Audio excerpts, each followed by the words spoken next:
So I recently read a book, a self-published book, called How to Commit a Crime and Get Away with It. It is an e-book that I bought on Kindle. I think it's actually free if you have Kindle Unlimited. Anyway, it's actually a very, very, very good book, and it's obviously written by somebody who's really kind of not just talking the talk, but who has walked the walk. And I felt a certain kinship with this person, actually a rather deep kinship with this person. The book was published anonymously, so I don't know who it is, but I will leave you the link, and I'm actually going to try to contact him and see if he will be willing to do an interview right here on my podcast. But I think I'm going to go ahead and read a one of the chapters from the book, and it is good. And even though he's talking about how to basically be a drug dealer in the ghetto and not get caught, the things he's saying are applicable to all walks of professional and personal life. I mean, they're utterly applicable. So, okay, chapter 12, How Not to Have a Ghetto Funeral. I know a lot of you reading this article will soon find yourself the victim of a bullet. So in the interest of giving you a good send-off, I will attempt to outline a strategy for you not to have a ghetto funeral. You can start by getting out of the gang scene so that most of the people paying their respects are not throwing up gang signs. The last thing you need is a bunch of hoodlums filling your coffin with red and blue bandanas, Easy Whiter, and Dutch Masters. Make sure you resist the temptation to have Negroes put money and pictures in your coffin.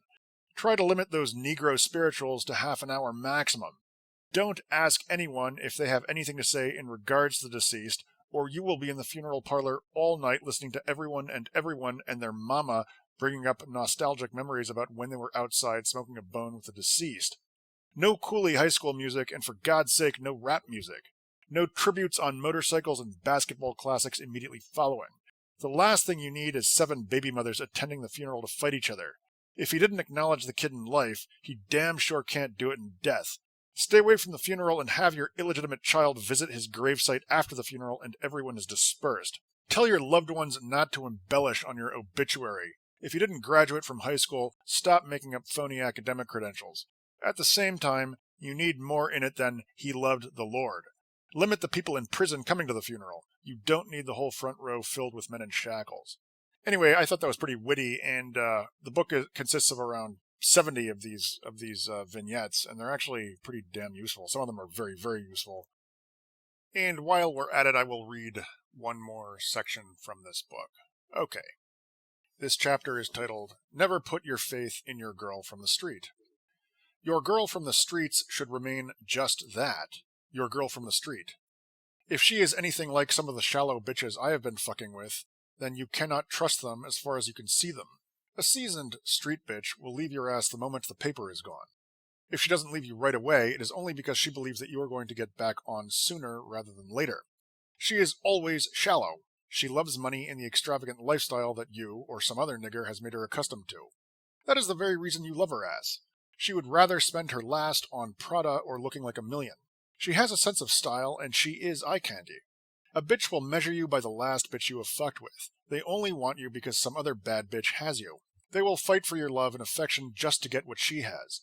Knowing this, never trust a street girl to troop it out with you during a bid. Of course, she will tell you that she will ride or die for you, or that she will do however many years you get with you. The truth of the matter is, she is telling you exactly what you want to hear. She is playing the Matrix on your ass. Neo had to be told exactly what it was he needed to hear to feel like he wasn't the one so that he could become the one. Once you get that time, she will be off to the races with the next nigger that can maintain the condominium you and her bought when you were on the street. She can't pay the maintenance fees because up until that time, she had no reason to get a job, or simply put, her job cannot pay those types of bills. She was a high-priced hoe and on a low-budget salary. You need an ugly bitch that nobody wants to hold you down in your time of need. They are the only ones who will troop it out with you because they feel like you are doing them a favor by being with them. A pretty street bitch has too many options. She knows her strength lies in selling herself to the next baller. She always has a stash of niggers to fuck with in the event that you are knocked. A nigger will accept a call from a bitch she hasn't heard from in years if she is pretty enough and the pussy is good. Don't be fooled. Dick will not keep a hoe, and neither will loyalty or respect for you. Bitches only respect money, and if you can't provide it, you're out of here. Please trust me on this. The best thing you can do is to keep an ugly bitch on reserve. Do for her when no one else will, and you have a soldier for life. Half the niggers in jail are getting visits, not by pretty bitches, but by ugly fat bitches that they don't have to worry about nobody on the street trying to talk to. They are knocking the doors down for their mans and loving it. They get more attention from him in jail than they do from niggers on the street. Ugly bitches know they are the last stop.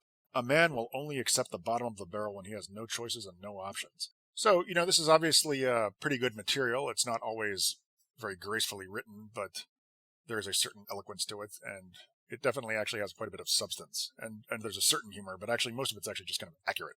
But, you do have to translate what this person is saying into terms, into language, literally and figuratively, that will be familiar to you, but it's generally pretty clear what he's saying, and it's generally pretty clear how it applies to your life. Okay, so again, this book is called How to Commit a Crime and Get Away with It, and it is written by John Doe, and again, I will try to interview this person here on my podcast channel.